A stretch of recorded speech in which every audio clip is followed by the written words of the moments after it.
Selamat pagi Bapak Ibu. Pagi hari ini mari kita akan mengawali hari ini dengan kita duduk diam di hadapan Tuhan, dengan kita merenungkan firman Tuhan yang diberikan tema murid Kristus. Adapun ayat pembacaan kita itu diambil dari Injil Lukas 14 ayat 25 sampai 33. Saya hanya akan membacakan ayat yang ke-27 yang demikian firman Tuhan. Barang siapa tidak memikul salibnya dan mengikut aku, ia tidak dapat menjadi muridku. Menjadi murid Kristus ternyata bukanlah hal yang mudah. Tuhan Yesus memberikan beberapa persyaratan yang harus dilakukan untuk bisa menjadi pengikutnya yang setia.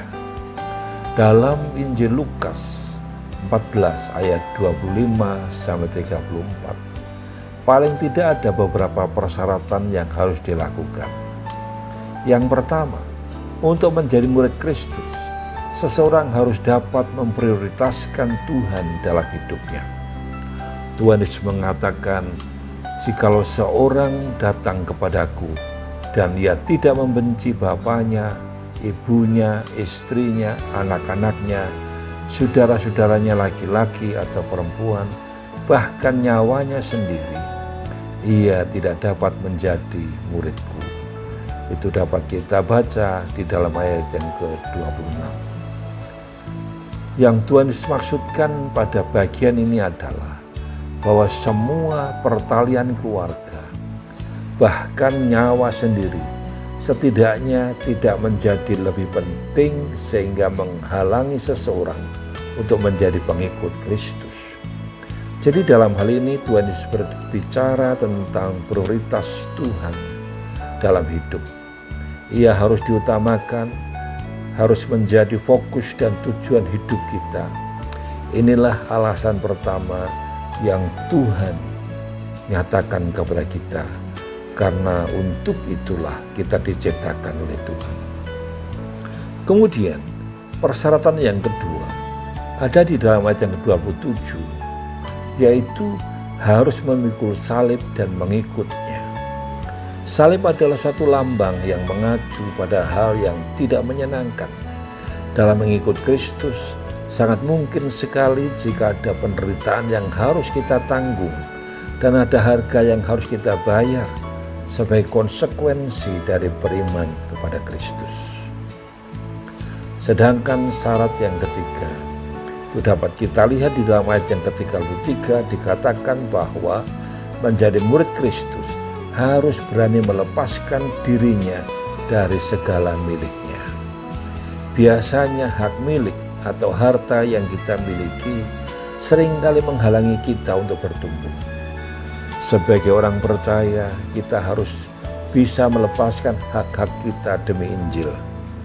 Contoh yang konkret adalah Tuhan Yesus sendiri. Tuhan Yesus saja tidak mempertahankan hak kesetaraannya dengan Allah sebagai hak yang harus dipertahankan demi kita orang-orang berdosa. Itu dapat kita lihat di dalam Filipi pasal 2 ayat 6. Jadi itulah yang harus kita lakukan. Pertanyaannya adalah, apakah kita seorang murid Kristus yang sejati? Sebagai muridnya, mari kita bisa menempatkan Kristus sebagai prioritas hidup kita, memikul salib dan mengikuti kehendaknya, serta rela melepaskan hak milik kita untuk mengikutinya. Kiranya kita menjadi murid yang taat dan sesuai dengan keinginan Kristus. Sebelum kita melakukan aktivitas, mari kita akan datang pada Tuhan. Kita berdua menyerahkan aktivitas kita hari ini. Kami bersyukur karena kami telah Engkau ingatkan ya Bapa, agar kami benar-benar menjadi murid Kristus yang sejati. Kami siap untuk memprioritaskan Tuhan Yesus dalam hidup kami. Kami siap memikul dan mengikut kehendak-Nya, dan ajari kami juga untuk rela melepaskan harta milik kami untuk kami bisa mengikut Kristus dan berkenan kepadanya. Kami sadar kami tidak mampu, tapi kami percaya kuasa Roh Kudus-Mu akan memampukan kami.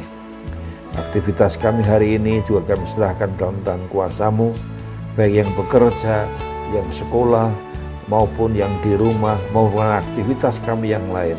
Kami percaya Tuhan akan menyertai. Dalam nama Tuhan Yesus kami menaikkan doa ini. Haleluya. Amin. Selamat beraktivitas. Mari kita jalani hari ini dengan terus mencari apa yang Tuhan berkenan dalam hidup kita. Haleluya. Amin.